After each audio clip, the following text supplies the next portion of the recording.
नमस्कार विद्यार्थियों, हिंदी के ऑनलाइन क्लासेज में फिर से आपका एक बार हार्दिक स्वागत है, अभिनंदन है। हमने पिछले वीडियो में समास की चर्चा की थी। अव्ययभाव समास अपना हो चुका था। तत्पुरुष समास की हमने भी चर्चा कर ली थी। तत्पुरुष समास के हमने उपभेद और भेदों की चर्चा कर ली थी। अब तत्पुरुष समास का ही एक दूसरा भेद और है जिसका नाम है द्विगु समास। द्विगु समास तत्पुरुष समास का एक रूप है जिसका नाम क्या है? द्विगु समास। द्विगु परिभाषा देखिए इसकी क्या बनेगी कि जिस समास का प्रथम पद संख्यावाची विशेषण होता है वह समास जिसका प्रथम पद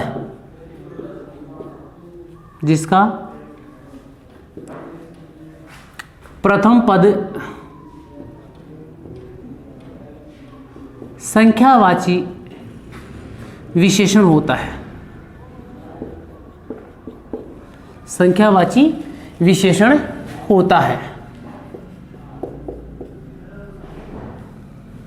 कौन सा समास कहलाएगा? द्विगु समास कहलाएगा। कौन सा समास कहलाएगा? द्विगु समास कहलाएगा। जिस समास का पहला पद संख्यावाची विशेषण होगा वो द्विगु समास कहलाएगा, और इसी प्रथम पद संख्यावाची विशेषण की वजह से ही पूरा पद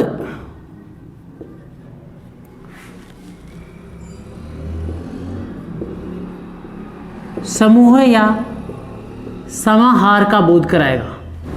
समूह या समाहार का बोध कराएगा। समझ में आ गई बात? वह समास जिसका प्रथम पद संख्यावाची विशेषण हो और पूरा पद ही समूह का बोध कराए, समाहार का बोध कराए, कौन सा समास कहलाएगा? आपका द्विगु समास कहलाएगा। ध्यान रखना, प्रथम पद संख्यावाची विशेषण होता है। होता तो दूसरा पद ही प्रधान है क्योंकि दूसरे पद से ही समूह का बोध होगा, लेकिन प्रथम पद जो होगा वो किसका बोध करवाएगा? संख्या का बोध कराएगा। कभी कभी इस द्विगु समास में पहला पद संख्यावाची होता है तो कभी कभी दूसरा पद भी संख्यावाची होता है, लेकिन मुख्यतः पहला पद ही संख्यावाची विशेषण के रूप में आता है। ठीक है, पहला पद संख्यावाची, संख्या एक से लेकर कितनी भी आ जाए वो संख्या का बोध होगा। संख्या में समूह का बोध होगा। समूह का बोध होगा तो आपका कौन सा समास बनेगा? द्विगु समास बनेगा। कौन से समास का भाग है ये? तत्पुरुष समास का ही एक भाग है। ठीक है, तत्पुरुष समास में द्विगु समास परिभाषा हमने कर ली है। अब द्विगु समास कैसे होता है वो देख लेते हैं। तो धीरे धीरे हम एक एक शब्द को पढ़ेंगे, एक एक शब्द को देखेंगे तो हमको पता जरूर चलेगा। सबसे पहली बात की जाए एकांकी। एकांकी तो हम इसका विग्रह करें तो क्या बनेगा? एक अंक का, एक अंक का एक द्विगु समास है। द्विगु समास में सर्वप्रथम पहले एक की चर्चा कर ली जाए तो एकांकी का अर्थ क्या होगा? एक अंक का। अब एक अंक का क्या होता है? नाटक। अब एक अंक में तो कोई समूह नहीं बनता, समूह दो से ज्यादा में बनेगा, दो या दो से अधिक होगा तभी तो समूह का निर्माण होगा। तो यहां पर एक की बात की जाए तो एकांकी का अर्थ क्या होता है? एक अंक का या नाटक एकांकी कहलाता है। ठीक है, दूसरा दुनाली। दुनाली प्रथम पद संख्यावाची होता है। प्रथम पद संख्या आ रहा है, पूरा पद ही किसका बोध कराएगा? समूह का बोध कराएगा। ठीक है, तो दुनाली तो क्या आएगा? दो नालियों का समूह या समाहार। दो नाली, दो नालियों का एक जगह बंदूक होती है। बंदूक को हम दो नाली भी कह सकते हैं। क्यों? क्योंकि दो नाली, दो नालियां आती है, दो नालियों का समूह या समाहार हो जाए क्या कहलाएगा? दो नाली। कहते हैं दोपहर हो गई भाई, क्या हो गई है? दोपहर। दोपहर, दो पहरों का समूह है। दो पहरों का समूह है। दो पहरों का समूह है। दोपहर, पहर कितने होते हैं? एक पहर 3 घंटे का, तो 3 घंटे 24। पहर कितने होते हैं? 8। 4 दिन के होते हैं और 4 रात के होते हैं। सुबह 6 से पहर का प्रारंभ हो जाता है। सुबह के 6 बजे से पहर का आरंभ होता है। 6 से 9, 9 से 12, 12 से 3 और 3 से फिर 6, शाम के 6 बजे तक। सुबह के 6 बजे से शाम के 6 बजे तक कितने पहर हो गए? 1, 2, 3 और 4। यही सीक्वेंस शाम को चलेगा। 6 से 9, 9 से 12, 12 से 3 और 3 से 6। ये 6 सुबह के आ गई, ठीक है। 3 रात के, 4 रात के हो गए और 4 दिन के हो गए। पहर कितने होते हैं? 8।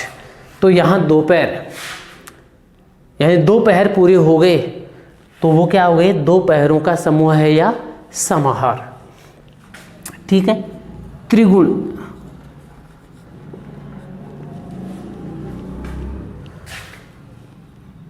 तीन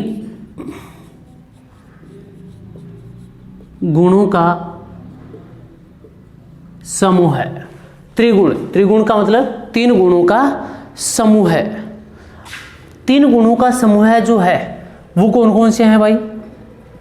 सत, रज और तम। सत, रज और तम, 3 गुण हो गए। 3 गुणों का समूह है। त्रिदोष, 3 दोषों का समूह है। वात, पित्त और कफ, ये क्या हो गए? 3 दोष।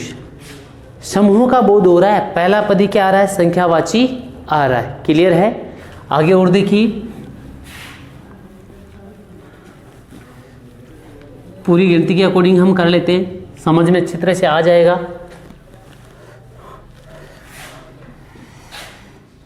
चौमासा, चौमासा 4 मासों का समूह है। 4 मासों का समूह है, अर्थात जैसा 4 मासों का समूह है, जिसमें वर्षा के 4 महीने हों, जिसमें वर्षात काल के 4 महीने हों, वो क्या कहलाएगा? चौमासा। यानी पर्टिकुलर नाम पड़ गया। चौमासा 4 मासों का समूह है। फिर आता है पंचवटी। पंचवटी, पंचवटी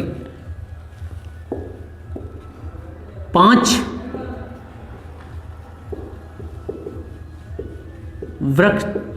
वृक्षों का समूह है। जहां श्री राम ने अपनी कुटिया बनाई थी जंगल में, वो क्या कहलाएगा? पंचवटी। 5 वट वृक्षों का समूह है।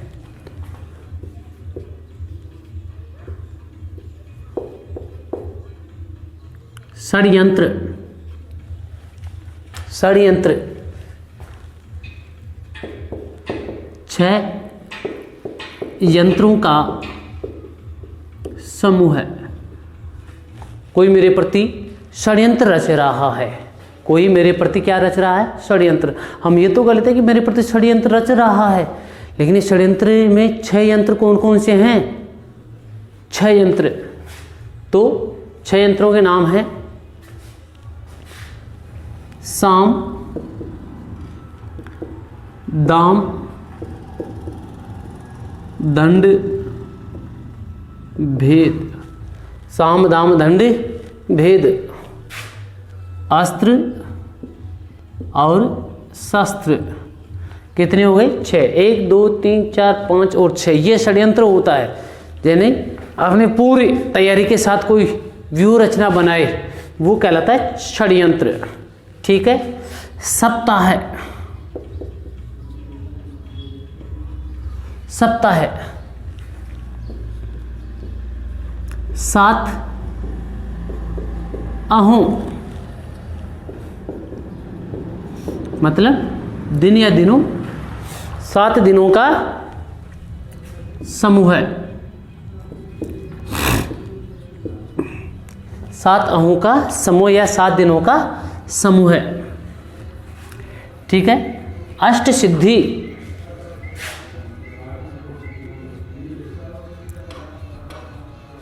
अष्ट सिद्धि 8 सिद्धियों का समूह है।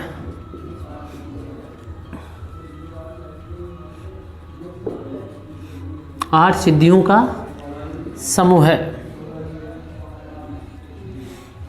सप्ताह में 7 दिन होते हैं, सोमवार, मंगलवार, बुधवार, गुरुवार, शुक्रवार, शनिवार और रविवार। 8 सिद्धियों का समूह है। ये हनुमान जी के लिए लागू होती है।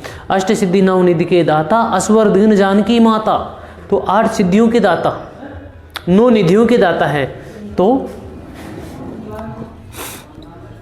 अणिमा, गरिमा, लघिमा, महिमा, प्राप्ति, प्राकंपे, ईशत्व और वशित्व। ईशत्व 1 2 3 4 5 6 7 और 8 अष्ट सिद्धि नवनिधि के दाता। तो 8 सिद्धियों का समूह है। नवनिधि, नवनिधि 9 निधियों का समूह है। 9 निधियों का समूह है। 9 निधियों का समूह है। अब 9 निधियां कौन कौन सी हैं? देखो, द्विगु समास ही आ रहा है। द्विगु समास में पहला पद ही क्या आ रहा है? संख्यावाची आ रहा है। 9 निधियों का समूह है। तो 9 निधियों का समूह देख लीजिए। पदम, महापदम, कुंद, मुकुंद, शंख, नील, कच्छप। पदम, महापदम, कुंद, मुकुंद, शंख, नील, कच्छप, मकर, खर्व। 1 2 3 4 5 6 7 8 और 9। 2 2 4 2 6 2 8 और 1 9। 9 निधियों का समूह। ये दोनों किसके लिए आती हैं? हनुमान जी के लिए आती हैं। ठीक है। अष्ट सिद्धि 9 निधि के दाता। अष्ट सिद्धि 8 सिद्धियों का समूह है। द्विगु समास है। नवनिधि 9 निधियों का समूह है। ठीक है। अब आता है दशक। दशक का शाब्दिक विग्रह हम समास से विग्रह करेंगे तो क्या आएगा? दशक। दशक 10 का समूह है।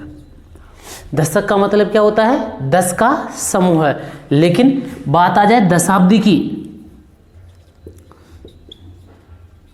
बात किसकी आए? दशाब्दी। दशाब्दी का विग्रह करेंगे हम तब क्या आएगा? 10 अब्दों का समूह है। 10 अब्दों का समूह है। अब अब्दों का मतलब क्या होता है? वर्ष। अब्दों का मतलब क्या होता है? वर्षों। 10 वर्षों का समूह है या 10 अब्दों का समूह। दशक आ जाए तो आपको क्या करना होगा? 10 का समूह है। दशक में 10 का समूह आएगा और दशाब्दी की बात आ जाए तो आपको करना होगा 10 वर्षों का समूह है। क्लियर है? आगे शतक। तो बताइए शतक का समास विग्रह क्या होगा? शतक जैसे हमने दशक का किया था वैसे हम शतक का करेंगे। दशक का 10 का समूह आएगा तो शतक का क्या होगा? 100 का समूह है। सौ का समूह है। लेकिन जैसे दशाब्दी की वैसे हम शताब्दी करेंगे, तो कर दूं शताब्दी, शताब्दी कर दूं 100 वर्षों का समूह है, या 100 अब्दों का समूह है। ठीक है, ऐसे आ गया। सहस्त्र, सहस्त्र, सहस्त्र का मतलब क्या होता है? हजार, हजार का समूह है, हजार का समूह है। लेकिन बात आ जाए सहस्राब्दी, सहस्राब्दी तो क्या बन जाएगा? सहस्त्र, सहस्त्र अब्दों या वर्षों का समूह है। क्लियर है? मैंने A to Z तक तुमको बता दिया है, आपको बता दिया है कि जैसा आपको दिया हुआ होगा वैसा ही आपको इसमें विग्रह करना होगा, अपनी तरफ से दिमाग नहीं लगाना होगा। शतक में 100 का समूह आएगा, ध्यान रखना। सहस्त्र में 1000 का समूह आएगा। अब 100 का समूह कुछ भी हो सकता है, आदमियों का भी समूह हो सकता है, किसी चीज़ों का समूह भी हो सकता है, रणों का भी समूह हो सकता है। कैसे? जैसे सचिन ने शतक लगाया, अब शतक किसके रूप में लगाया? रणों के रूप में लगाया। तो शतक का मतलब तो 100 ही होता है, शतक का मतलब तो क्या होता है? 100। वो क्रिकेट खेल रहे हैं तो रणों के रूप में हो गया, तो शतक का मतलब होता है 100, 100 का समूह है। क्लियर है? ये अपना कौन सा समास था? द्विगु समास था। इस द्विगु समास में पहला पद संख्यावाची विशेषण होता है और पूरा पद ही समूह का बोध कराता है। साथ में प्रथम पद संख्यावाची होता है, लेकिन कभी कभी पूर्व पद के अलावा परपद भी संख्यावाची हो जाता है, लेकिन देखने को बहुत कम मिलता है। रेयर कैसे मिलता है? बिल्कुल कम मिलता है। ठीक है, पहला पद हमने संख्यावाची किया है। अगला अपना जो टॉपिक है वो आएगा कर्मधारय समास। कौन सा समास आएगा? कर्मधारय समास। ये द्विगु समास भी तत्पुरुष समास का पार्ट है, और जो कर्मधारय समास आएगा आपका वो भी आपका तत्पुरुष समास का ही भेद है। ठीक है, इस समास में कर्मधारय समास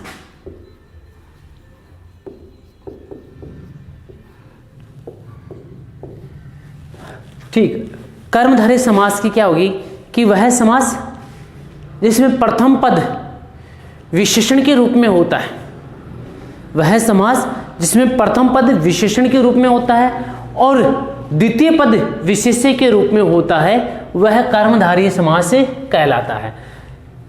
तत्पुरुष समास का ही एक पार्ट है, तत्पुरुष समास का ही एक रूप है। इस समास में दूसरा पद प्रधान होगा, लेकिन जो प्रथम पद होगा वो कैसा होगा? विशेषण के रूप में। वह समास जिसका प्रथम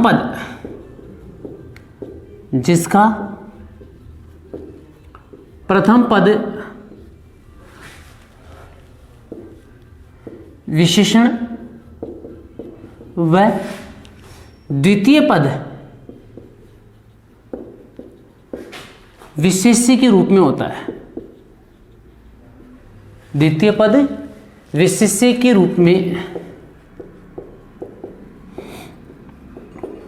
होता है, वहां पर कौन सा समास होता है? कर्मधारय समास होता है। प्रथम पद विशेषण होता है, द्वितीय पद विशेष्य होता है। ठीक है, अर्थात प्रथम पद विशेषता बताने वाला होता है। तो इसको हम ऐसा भी कर सकते हैं कि प्रथम पद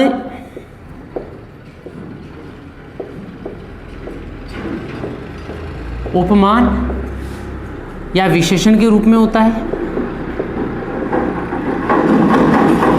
प्रथम पद उपमान या विशेषण के रूप में होता है, और द्वितीय जो पद होता है, द्वितीय पद जो होता है वो उपमेय के रूप में होता है और विशेष्य के रूप में होता है। प्रथम पद उपमान, उपमान, चंद्र या चंद्रमा, मुख।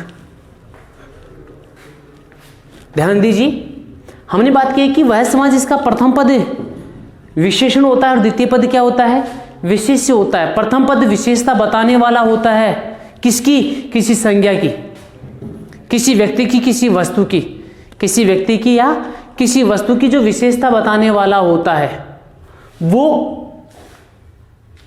कौन सा समास कहलाएगा, कर्मधारय समास कहलाएगा। रिपीट कर रहा हूं, प्रथम पद विशेषण आएगा, विशेषता बताएगा, दूसरा पद विशेष्य के रूप में होगा, यानी प्रथम पद दूसरे पद की विशेषता बताएगा, वो कर्मधारय समास होगा। तो इस कर्मधारय समास में प्रथम जो पद होता है वो उपमान के रूप में होता है, विशेषण के रूप में होता है। पहला पद उपमान होता है, दूसरा पद क्या होता है, विशेषण होता है। और द्वितीय पद, पहला पद उपमान होता है, विशेषण होता है, ठीक है। पहला पद विशेषण, उपमान एक ही चीज है, इसको उपमान कह दो चाहे विशेषण कह दो। और द्वितीय जो पद होता है वो उपमेय होता है, विशेष्य के रूप में होता है। उपमेय विशेष्य का मतलब कोई संज्ञा है, चाहे व्यक्ति हो, चाहे वस्तु हो, चाहे मुख हो, चाहे शरीर हो, कुछ भी हो। विशेषण उपमान क्या होता है, चंद्रमा होता है। तो हम इसको ऐसे भी कह सकते हैं चंद्रमुख, हम इसको क्या कह सकते हैं, चंद्रमुख, ठीक है। प्रथम पद उपमान हो गया, विशेषण हो गया, द्वितीय पद विशेष्य हो गया। प्रथम पद उपमान या विशेषण, द्वितीय पद क्या हो गया, विशेष्य। तो हम इसको बोलेंगे चंद्रमा के समान मुख, चंद्रमा के समान मुख, ठीक है।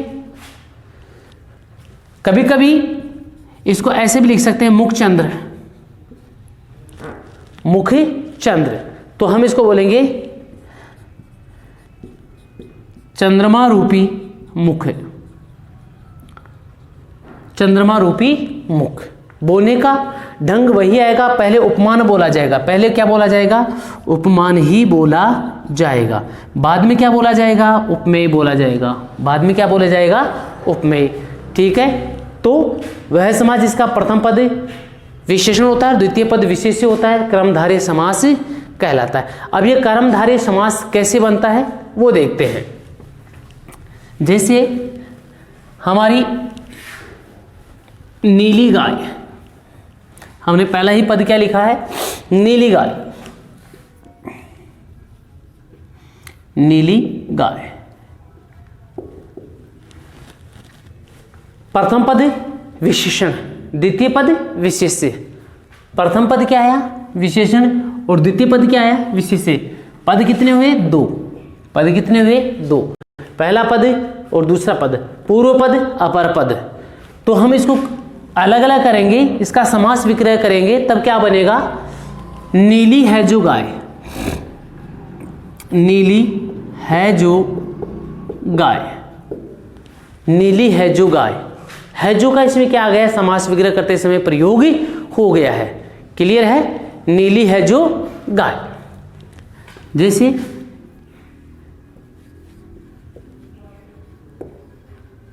इसको तो रहने दीजिए। महासागर, महासागर क्या लिखेंगे, महान है जो सागर, महान है जो सागर, ठीक है। राजीव नयन, राजीव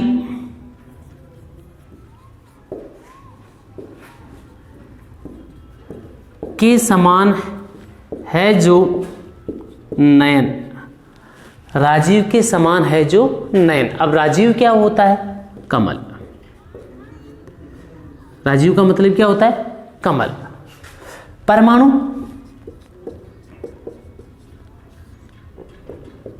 परमाणु का विग्रह कीजिए, परम है जो अणु,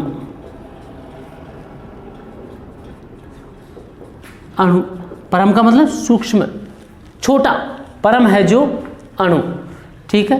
मंदबुद्धि,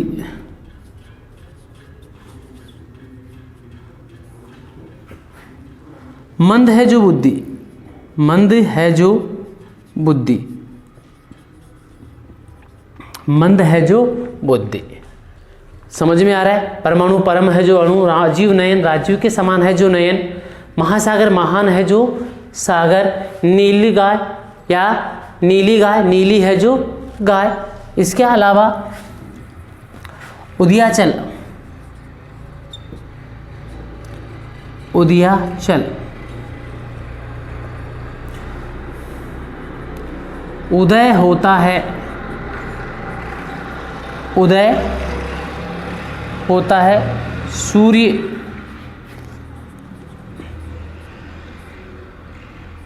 जिस अचल से, अचल से, ठीक है। उदय होता है, उदयाचल पर्वत जो होता है वो क्या कहलाएगा? उदय होता है। कौन उदय होता है? सूर्य उदय होता है जिस अचल से, वो क्या बनेगा? उदयाचल, ठीक है। काली मिर्च, काली मिर्च, काली है जो मिर्च, कहते हैं ना भाई काली मिर्च ले आना थोड़ी सी, काली है जो मिर्च, काली है जो मिर्च। समझ में आ रहा है? आगे देखिए, बीत काम, बीत काम, बीत काम का विग्रह कीजिए। बीत काम, बीत गई है जिसकी कामनाएं, बीत गई है जिसकी कामनाएं, कामनाएं का मतलब होता है इच्छाएं, जिसकी कामनाएं बीत गई, जिनकी इच्छाएं पूरी हो गई हों, वो क्या कहलाता है? बीत काम कहलाता है। क्या कहलाता है? बीत काम कहला जाता है, ठीक है। नीलकमल,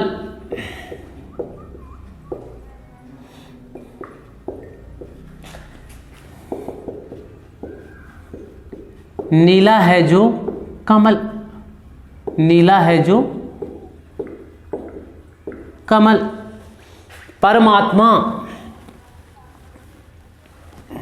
क्या बनेगा? परमात्मा, विग्रह कीजिए। परम है जो आत्मा, परम है जो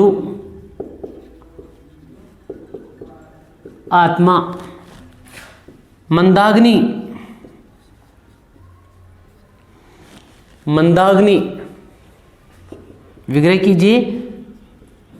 मंद है जो अग्नि।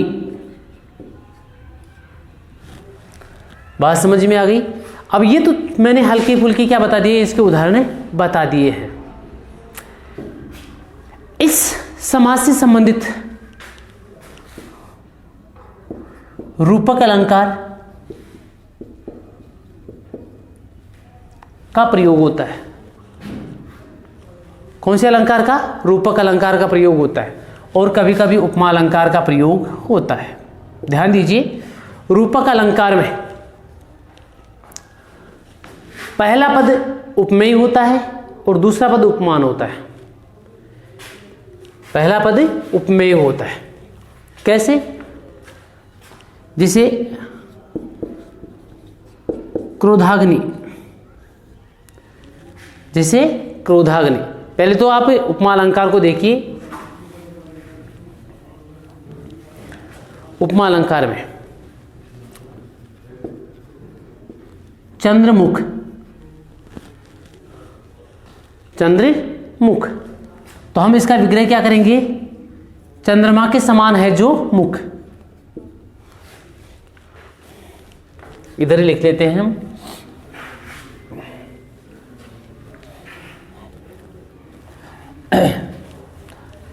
चंद्रमुख,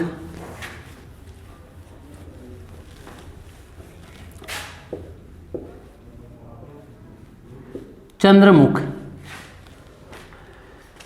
बनेगा चंद्रमा के समान है जो मुख। चंद्रमा के समान है जो मुख, ठीक है। फिर इसका उल्टा करते हैं, मुख चंद्र, मुख चंद्र। तो फिर हम क्या कहेंगे, चंद्र रूपी मुख, चंद्र रूपी मुख। हमने इनको कैसे भी लिख दिया हो, लेकिन इसका जब हम विग्रह करेंगे तब हमारे सामने उपमान पहले आएगा। हमारे सामने क्या आएगा, उपमान पहले आएगा। कमल नयन, कमल नयन, और एक आ गया नयन कमल, नयन कमल। कमल के समान है जो नयन, इसको हम क्या कहेंगे, कमल के समान है जो नयन, है जो नयन।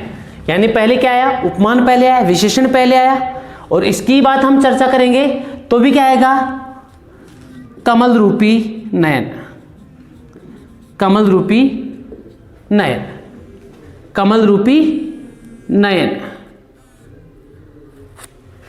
ठीक है, कमल रूपी नयन। दोनों ही कंडीशन में पहले क्या आया, उपमान पहले आया है। समझ में आ गई बात। ऐसे थोड़े से रूपक के उदाहरण और देख लेते हैं। क्रोधाग्नि,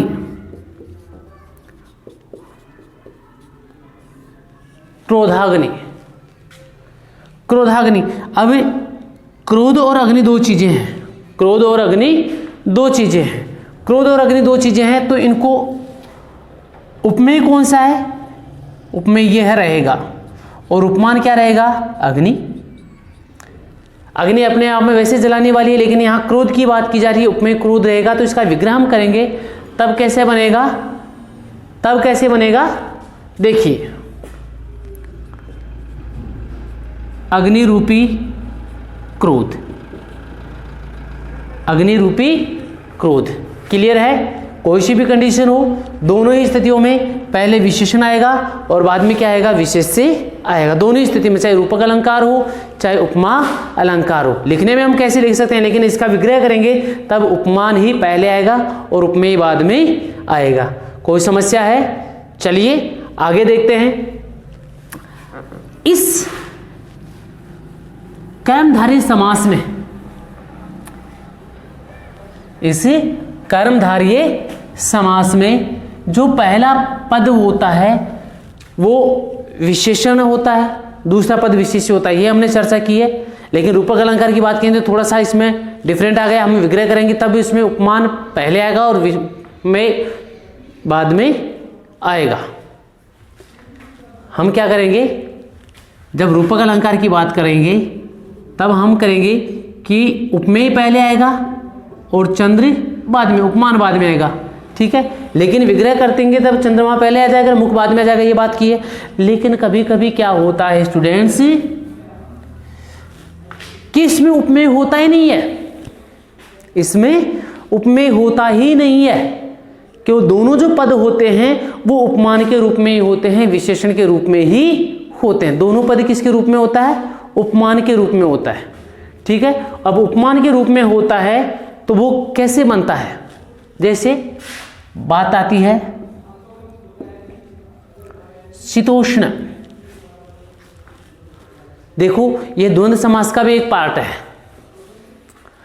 शीतोष्ण जो शब्द है वो द्वंद्व समास के अंतर्गत भी आता है, लेकिन यह शीतोष्ण शब्द कर्मधारय समास के अंतर्गत भी आता है।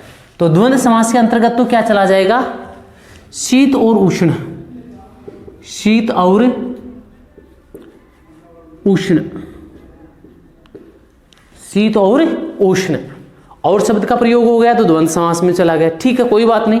लेकिन इसको हम कर्मधारय समास के रूप में भी कर सकते हैं। कैसे करेंगे, क्योंकि इसके दोनों पद ही विशेषण का रूप कर रहे हैं, विशेषता बता रहे हैं कि एक विशेषता कैसी है, शीतलता वाली है, और एक विशेषता कैसी वाली है, उष्ण वाली है।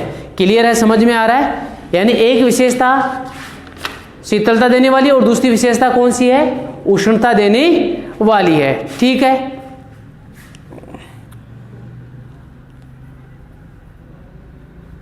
उष्ण। अब देखिए जो शीत है, जो उष्ण है। जो शीत भी है, जो उष्ण भी है, वो क्या कहलाएगा? शीतोष्ण कहलाएगा। कौन से समास का पार्ट है? कर्मधारय समास का पार्ट है। दूसरी बात देखिए, राजर्षि, अब इसमें दोनों गुण हैं। जो राजा है, जो राजा है, जो ऋषि है, जो राजा भी है और जो क्या है? ऋषि है। यानी जो राजा का भी है, राजा का गुण भी है जिसमें, और जिसमें ऋषि का गुण भी है, कौन सा समास कहलाएगा?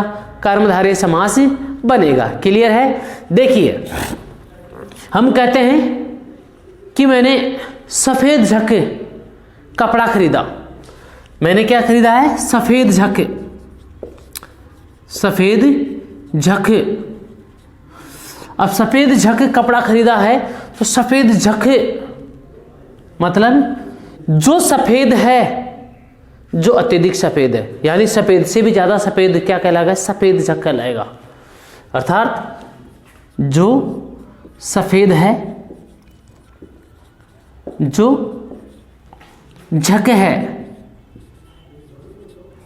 मतलब अत्यधिक सफेद, अत्यधिक सफेद है। समझ में आ गई? फिर बात करें हम काला स्याह।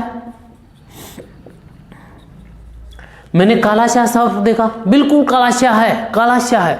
स्याह का मतलब अत्यधिक काला, जो काला है, जो अत्यधिक काला है, जो काला है, जो स्याह है। स्याह है मतलब अत्यधिक काला, अत्यधिक काला। समझ में आ रही है? ऐसा ही हमें लाल सुर्ख, पीला जर्द, लाल सुर्ख, पीला जर्द। अच्छा, इसके अलावा लाल सुर्ख पीला जर्द आ गया, काला कट हो गया, काला स्याह भी होता है, काला कट भी होता है, गोरा गट भी होता है।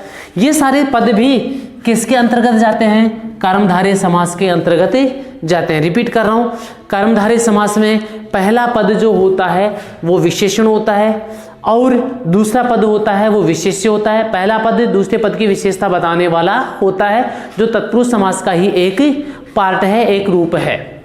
ठीक है? इस समास में ये तो चलता है। दूसरी बात, इसमें उपमा और रूपक अलंकारों के उदाहरण भी देखे जाते हैं। हाँ, दोनों ही कंडीशन में पहले उपमान आएगा और बाद में, पहले उपमान आएगा, विग्रह करेंगे तब, और बाद में क्या आएगा? उपमेय आएगा।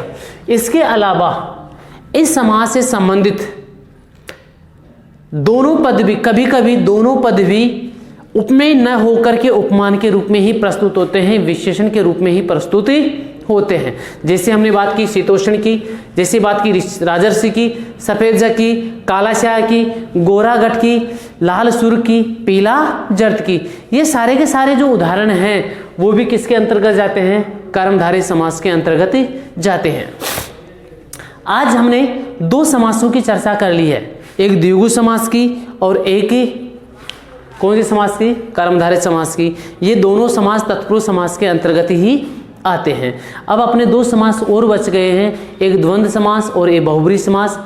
इनको पढ़ने के लिए फिर हम एक बार उपस्थित होंगे। तब तक के लिए नमस्कार।